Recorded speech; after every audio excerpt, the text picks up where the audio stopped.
Okay, it's a half an hour later, or thereabouts. We have our melted butter back here. We have soft butter here in case we need it. And we've wiped our pan down. Usually the first couple of crepes are the worst. They just want to resist. So we're going to wipe the pan down. That's wiped. Over here I have a piece of parchment paper, and I've just put some dots of butter down just to hold the paper flat. And we've also lightly buttered it so that the crepes don't stick to the paper, because we're going to make mass crepes, and it's a trick of how we shingle them out. So we don't want to get the butter brown, but we do want to make sure that it's warm. We have a 2-ounce ladle for this size pan. You can see how nice and smooth it is.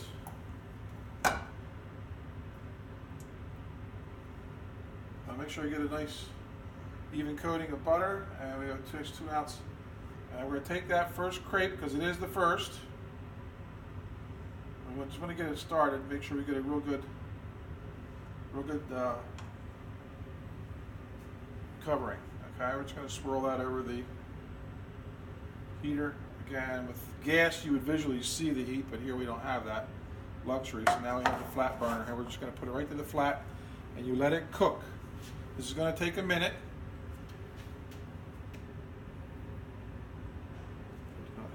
I don't have a spatula here, but we'll go ahead and use a spoon. Sure, I can use that. Okay, that's good. What you don't want to do is start pushing it and playing around with it. You just want to let it cook.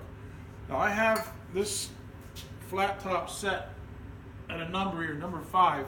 It's not quite full bore. Okay, 6 is very, very hot. But you want to notice here that it's not sticking to the Teflon pan. Traditional crepe pans are seasoned. Usually they're made of iron or flat steel, very thin steel. And you can see now it's releasing from the pan. And if you have hands of steel, the trick is you can pull this up and give it a nice little flip without ripping it. There we go. And very little color. It's important that the crepe is thin and is not too brown around the edges. And it just takes seconds to cook the second side. Just a matter of seconds. At home, it would be a lot safer. You use a non-metallic spatula, use a little rubber spatula or a flat spatula to pull the crepe off and then give it a flip. So you can see it's not sticking, it's virtually done. So what you do is you lay this out nice and flat, and you come right back to the next one.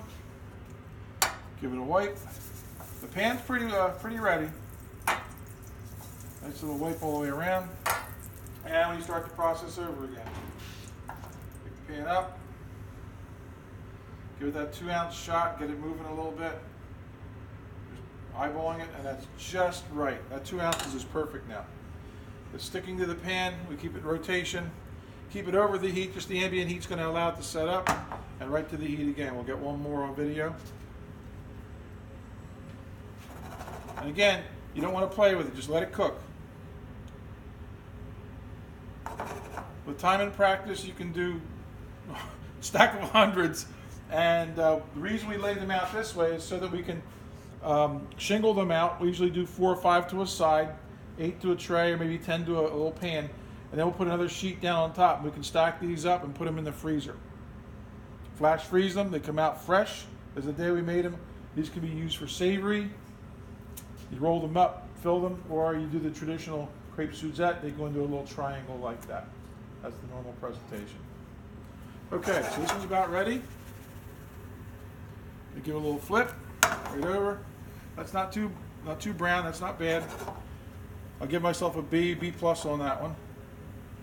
And again, we're going to have 8, 9 students in here this afternoon, and they've got to make a lot. So this is the very first batch. I always like to have one ahead so they can see it. And obviously the video is for the benefit of everybody at home. So there we go. That's a simple crepe. Thank you very much. We'll see you soon.